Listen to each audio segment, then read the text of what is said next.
And yeah, she say you need to be tested before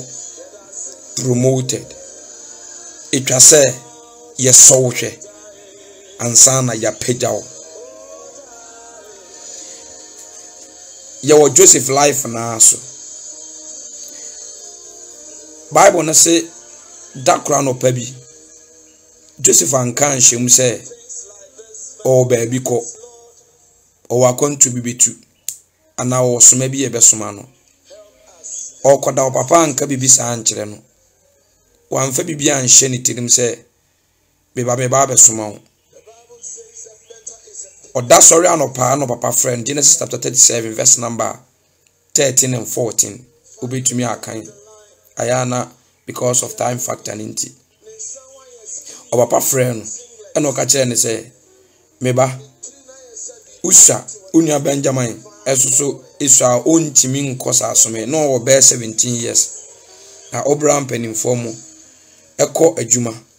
Te say David life na bi. Omo kwa kohwenwan enti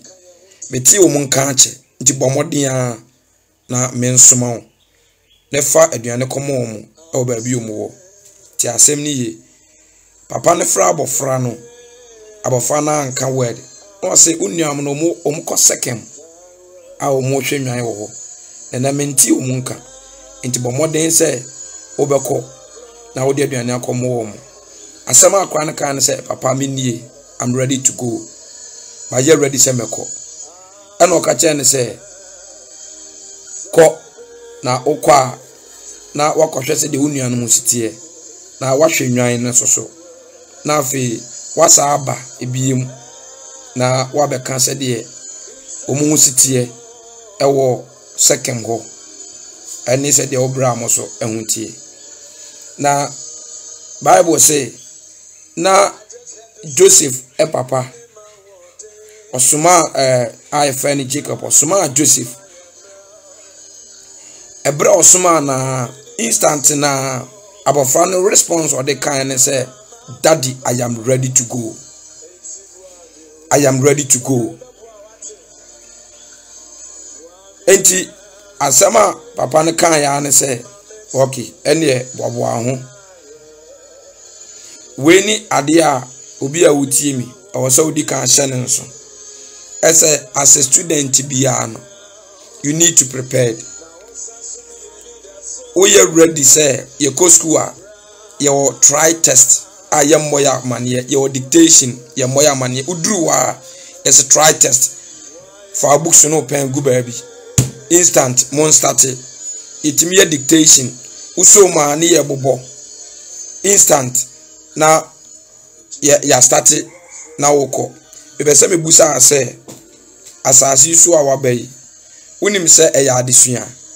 ade kye no pa bia odane suani e ma abrabo bi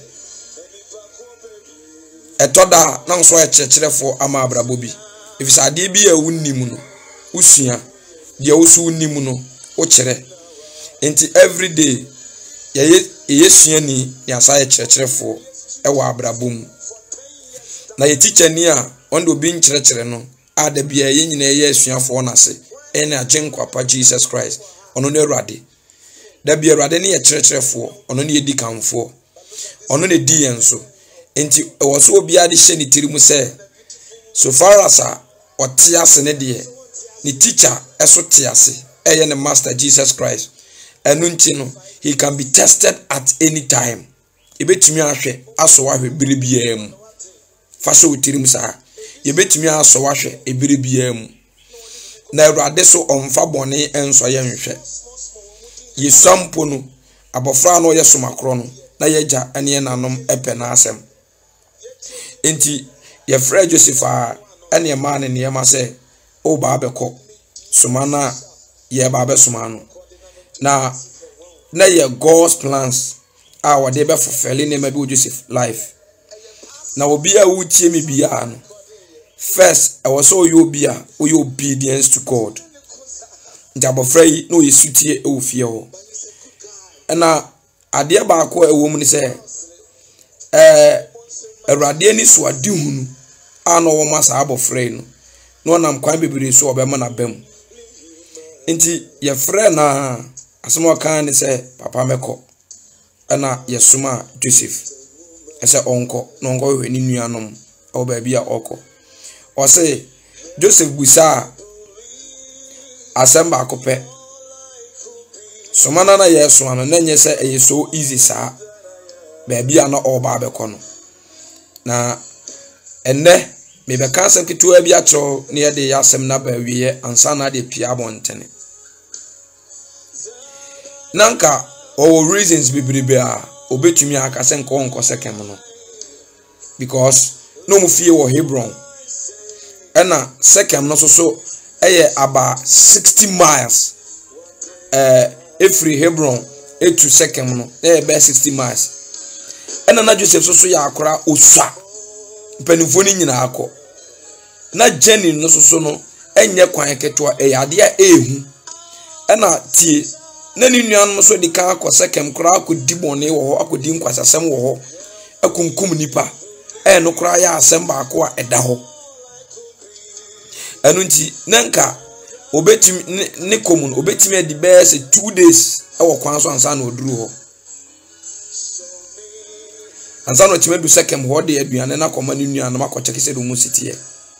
na enye ekwan a eda fom saa e no sa asua na obetumi ahia nkwanhia bia wo kwan nim including Sekem fo no a omuno mo route dada no ba Jacob na mu soso no wan hwese akra no betumi asuro e wo soma na wo soma na naso betumi akunu se onko Sekem no ba ade a akra ne take risk ana oje ne papa soma no se obeko wa musa excuse bia ma se enansa mani tirim se me kura me bra mo time na ade ne betumi asi se bia me ko mu nchen a ebia bibi betumi asi ana se oha be betumi atome yan hwa ade ba ko me hu Joseph hu ne se akra na the be positive mind ni nature no na the be odwene positive every day no odwene positive na adwene eni bone so da bia o try so bedwene ade a eye papa enti ye kan say ye ba be soma wo na ade o kan say meko sisters and brothers enti wo ye sure say ena no pay say urade esole no pay na o ka kire say bra usika da waka wonso mo nyina get prepared o ba be fasika ni nyina o de be ko Ghana akoya adoye o be fasika ni nyina o de kwa akọcha ehiafo enya ba akokora o be fasika ni nyina o de be call hospital akoye donation and you ready say o first born na o don in the pa no and sa abofra no o de ne koba for the amba Awurade o de ne kwa akọche sofu bi o de kocha asole bi na wakọ akosom. Are you ready to do that? Are you ready to go? Unim say Joseph, he never hesitate. Ye kan ya no sore ye wanjene baabi a wo kɔ no wanjene nsema de dikan Sekem na wo kɔ no enye good place eye wo matamfu kurom 2 osesua 3 enye wonu obi a na ekɔ 4 ni nuanom wo kɔ akɔhwehwɛ mu no so saa tan no enti na tamfu ntem ene wo sɛ ekɔ ba akora we anhwɛ saa ne manimu bia wanjene saa ne manimu bia ho amani tirim. The only thing I hear and say, obedience to the Father into the washing on obeko as compared to Jesus Christ, the same as Jesus Christ. Yes, ba no ba sa situation. Ya mani hunu de ba beto no. Nanso wa anwene ene say or den ho to Awurade so eje Awurade di. Every student be a osua de bia nsuru exams. Student be osua de bia no osuru exams because when him say exams mu na promotion wo mama anopeya wo ba be pie sa question na me bisa into why you ready say as a minister, as a doctor, as a judge, as a lawyer into anopeya say Awurade fra wo say o soma wo fa doctor jumani gu ho fa wo manager adwuma no go ene wo soma wo se koka na sempa te se Paul nti wo yeso so wo beko kona koka na sempa ekire wiase koboda wuro ekire wiase. Are you ready to go? Well, musa question bia Erade tie mu wo soro se hwan na men soma no na hwan na beko ama me. Bible so soro tadi abofra o te se Joseph te se Jesus sole pie se eja soma me na beko. I'm ready to go. My je ready se meko. Sisters and brothers, and there are some person me catch it. We are serious ye drew. And then you may try and wash here. And then a juma away, abraba womb, our dear with him. Into your source, send a rade, a froze or sumawa. Are you ready to go? Oh, yes, source of beko. Mi busasa asemono. Emma urem fida. Say a rade, and in India ye. And Gabe wisa say, enti am passe Joseph papa nti odono menya so senka wo do abofra we pa ka wo soma kra we wo kwan a obedi be 2 days onkuta ponko onika obi anka no ho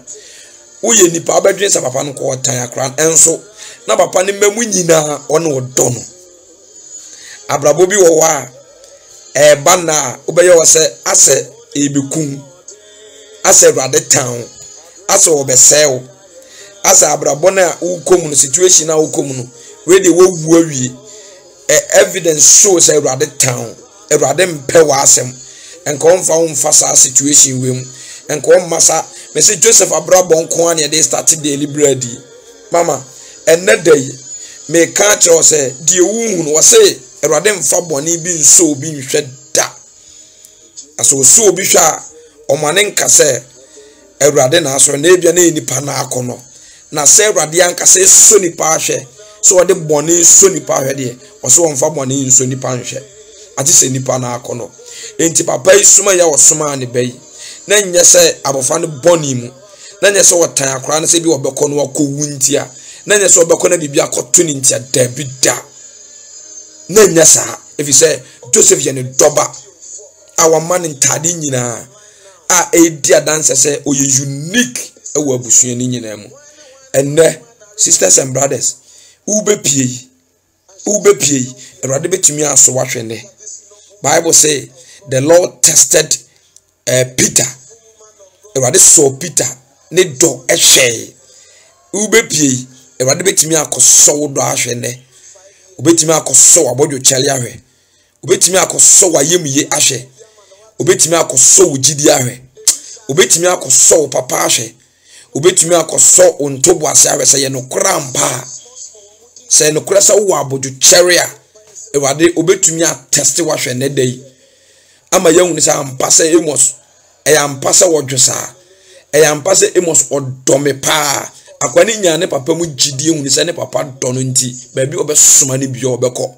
Erade betumi aso wahwe se wo ni mu gidie ampa sa gidie no na abawasa Erade nyinsen ye na nyam paibo na nya bibia gidie ne ne se obu Erade se oye no kwafo enu nti no na me ne Yesu ano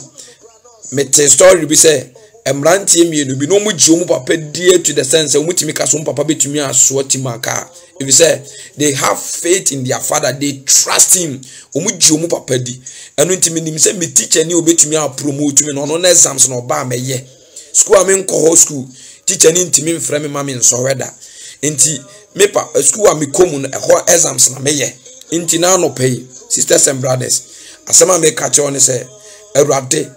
are you ready say Erade be so wahwa obeye nso hwe na so obeye dia ene ye ready say promotion eso ebeba Erade ommo nkaye say emos me be ye won so hwe bi ommo nkaye say abena me be ye won so hwe bi ommo nkaye say ya me be ye won so hwe bi na me ya adoma ochina dasende ye betwa the same part ne so ye nyanwie say are you ready for the Lord? Are you ready for one man who kwan say Erade nso wonhwe nyame ya adoma ochina nopa ye besa ato aso mo ma asem kakra we enya adwendwene ma dwene ho hwe tina sidi ne busa ho questions ansa na wakọ adwuma okọ adwuma nyina ma ne nya wasem debo membo otirim meditate dwene ho anopa wiane anopa se de port one day ne ka chese wana na boss oni no ye friend se sa ankrofo we Awurade so de adwuma bi ama won oba be soma won instant o mu kan ya no mu agabuska tro ma no mu so mu esa ampa we will go and they pray for them. Once obi wo ha Awurade ama o message a whole lot say o soma adwuma bi mu wa ma assignment bi Awurade ya hye wo bibi mu say do it. Once what to said that what